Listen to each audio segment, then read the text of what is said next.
The repression of sexuality in Afghanistan was so much of a pressure cooker that it just kind of exploded with my coming out. I confronted a nation, mostly of 30 million people, that are now mostly against me.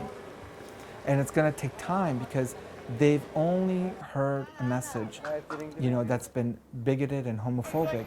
So it's going to take time for them to really change.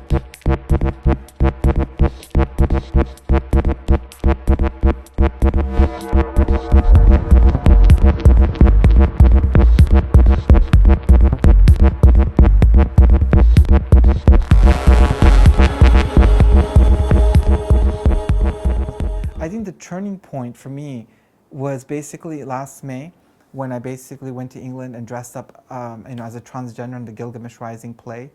That when I posted those pictures, because in Afghanistan and many Muslim countries, for a man to cross-dress is considered illegal. It can be criminalized, under the law. And homosexuality can be, given the death penalty. And they basically kind of said that, they've received these complaints from students that saying that, this person is subverting Islam in Afghanistan. He's basically a threat to national security. They blackmailed the university that if he comes back, they will sue the university for money to extort funds from them, and also sue me and try to, take me to court and, criminalize me and possibly, I don't know, give me a life sentence or a death penalty. I don't know. Basically, I was relieved from my job. For the first time in my life, I really realized how dark and lonely life can be for, a homosexual person who comes from a nation and a religion that is basically clashing with a sexuality. And then in October, that's when, an Afghan news site published my story, followed by another one, and it just snowballed. That's when Voice of America Dari interviewed me, and basically that was heard by millions of households, probably more than 20 million people out of the 30 million people that live in Afghanistan. So that's what really picked up momentum, and that's when the international media started reaching out to me, and that's when the Facebook pages were created about how they would kill me and what are the different weapons that they would use. People were messaging me, inundating me. And this is something that I haven't mentioned, that it hasn't just been Afghans from Afghanistan. It's also been Afghans and Pakistanis and other Muslims that are living here in the West. And that's what scares me. It scares me because these are people who carry Western passports, who are supposedly fled their own hostile countries, Muslim countries, to be able to live in a democratic society, but then they're still going against me. I feel like some of the people who are contacting me, who's threatened to kill me on Facebook, when they privated message me, I feel a lot of that is internal homophobia. Because some of the men who were messaging me, they said that, oh, I would love to just rape you and do you and screw you and fuck you and then poison you or then behead you. But it's like, why would you first want to have sex with me and then do that?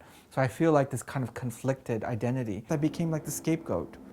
It's kind of like, let's deflect attention away to this gay man. That's kind of been like the game. And we see that being played out in Uganda, Nigeria, where they have these anti-gay laws. And that's why it's very dangerous, because here you have, this tribal and Islamic identity that's here, that's also nurtured by Pakistan's ISI and Saudi Arabian Wahhabi dollars that are going to support the madrasas. This can be a threat to all Western interests because they're against enlightenment, they're against capitalism.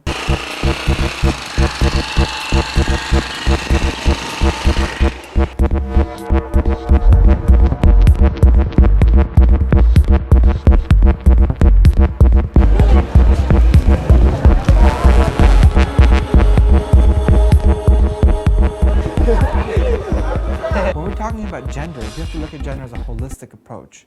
It cannot just be about women, but then excluding the men, but then excluding the gays and lesbians and bisexuals and transgenders.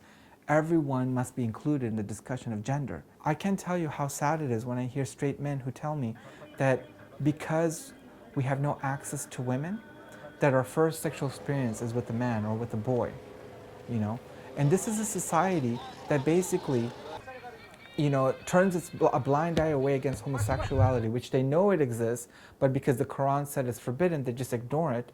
But then they allow for rampant pedophilia, and they allow for like old men to marry little girls, or for warlords, mullahs, and Taliban to rape little boys and do bachabazi. So this is the thing that I don't quite understand. That these are the reasons, and that cycle of abuse and violence continues and continues, and of course we have a dysfunctional society.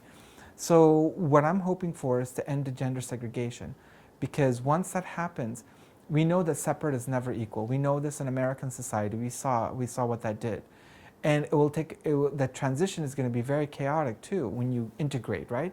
But it's something that must be done. And so that's my calling and my cause is to end the gender apartheid in Afghanistan. Because if you end the gender apartheid in Afghanistan, then automatically you have ethnic and religious freedom. Because once people realize that, oh wow, yes, homosexuality does exist. Homosexuality is a gateway to make people realize that divine law, the word of God, is not the final word. And so it gives everybody else who feels persecuted also a platform. Now this young generation, millennial generation or post-millennial generation, they are hungry for change. They easily connect with me. They understand me. And they really don't have any kind of leader to look up to, because I am saying something that is so inherently different from everyone else, to end the bigotry and establish tolerance for freedom of expression and freedom of speech, because that truly does not exist in Afghanistan. Because if they did, then people would not be exiting the country and people like me would be tolerated.